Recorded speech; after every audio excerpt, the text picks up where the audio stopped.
Hello there. I'm going to be doing an analysis of Romeo and Juliet, and it's a romantic play written by William Shakespeare, and he gets the audience to think about the context of romance between two people that are in love, but also the family pressures from both sides of the family, and how that would affect their relationship. Does it lead to problems like violence, for example? Let's see.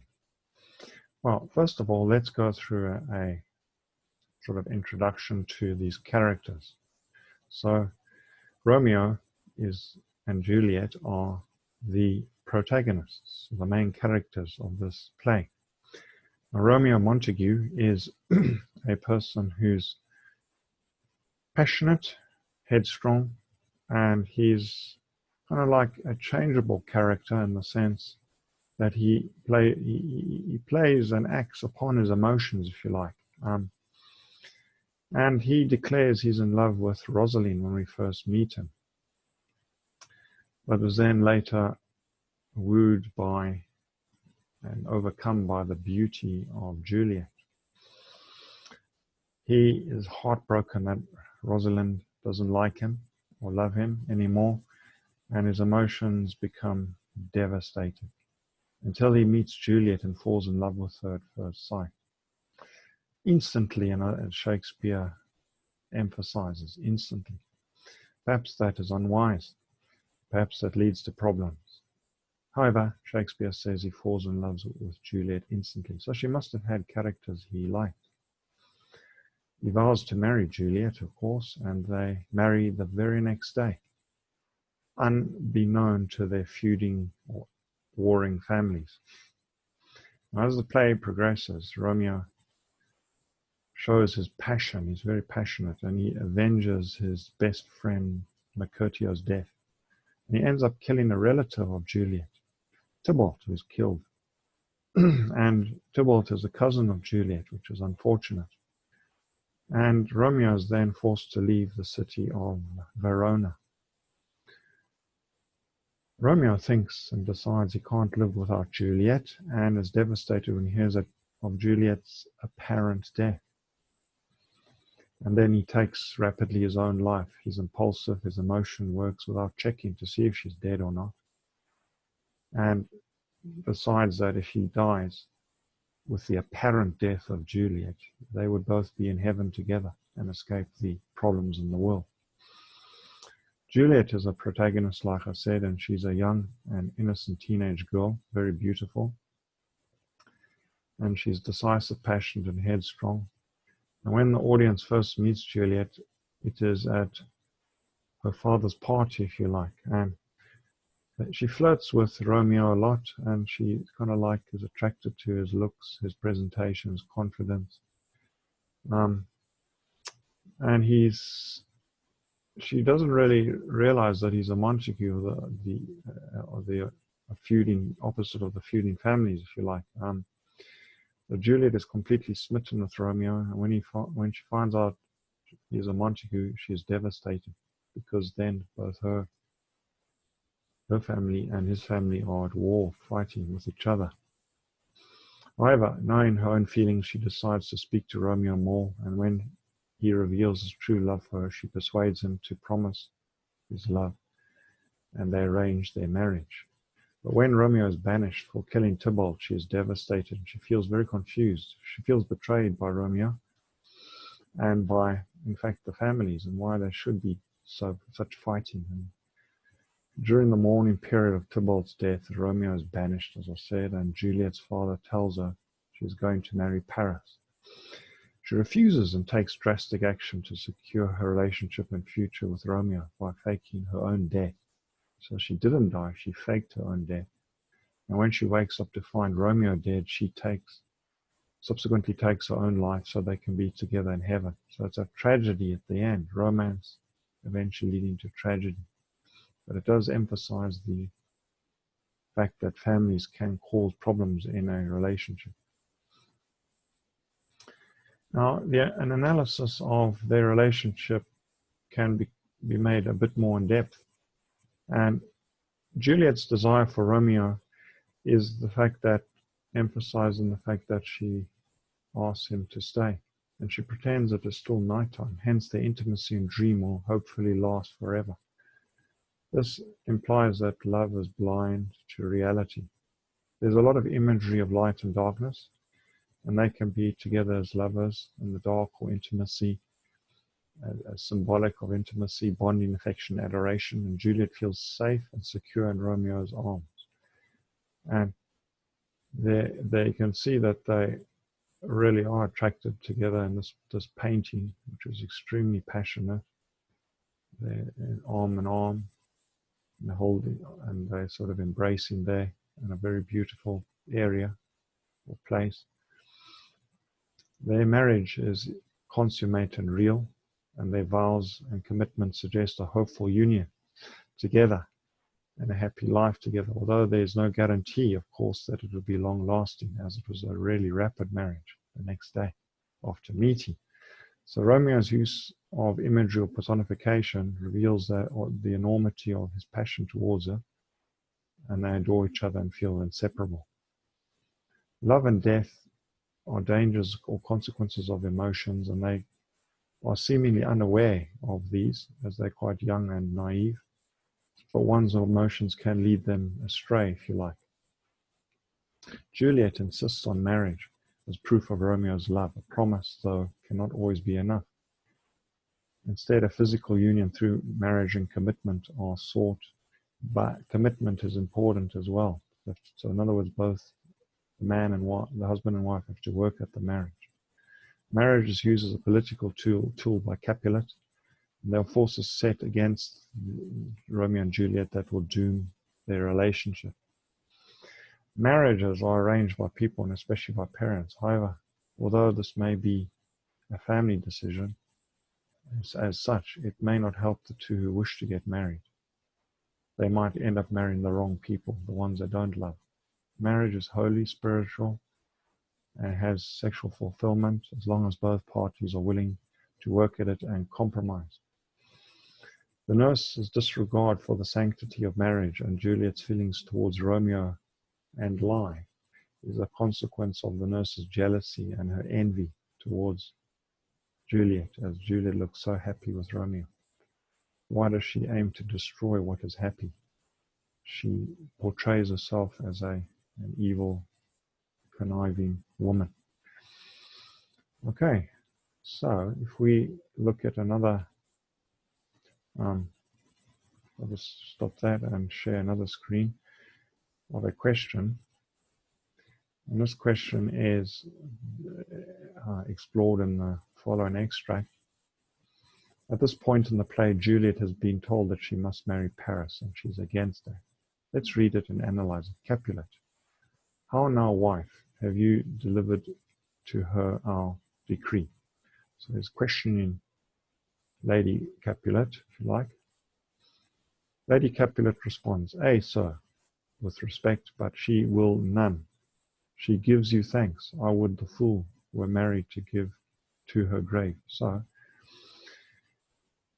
they're demanding that Juliet marry someone that they tell her to marry, if you like.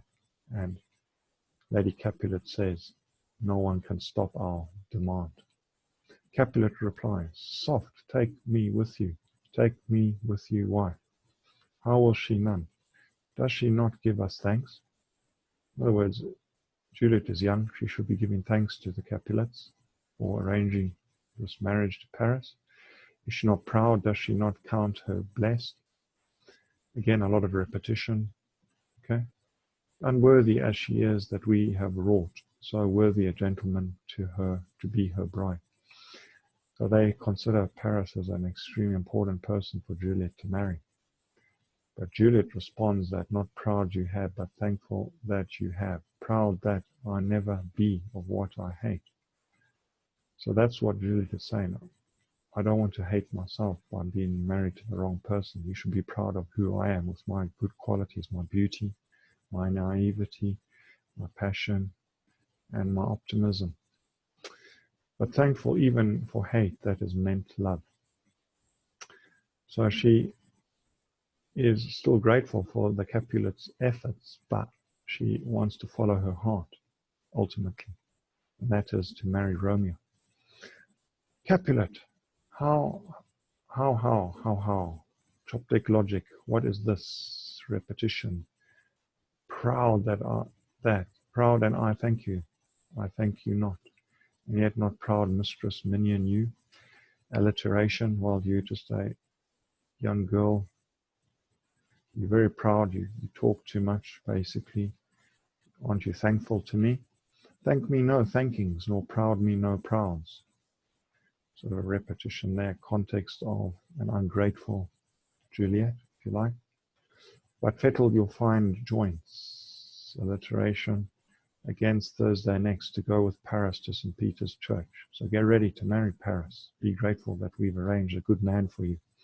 Or I will drag thee on a hurdle thither, a threat.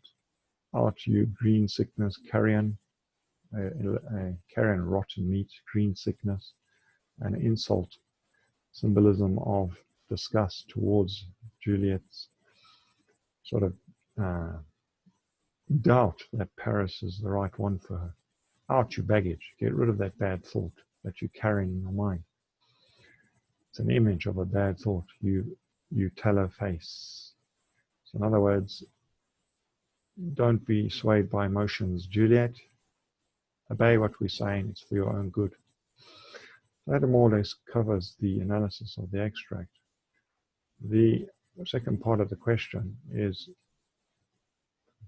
to how does Shakespeare presents a relationship between adults and young people in the play as a whole?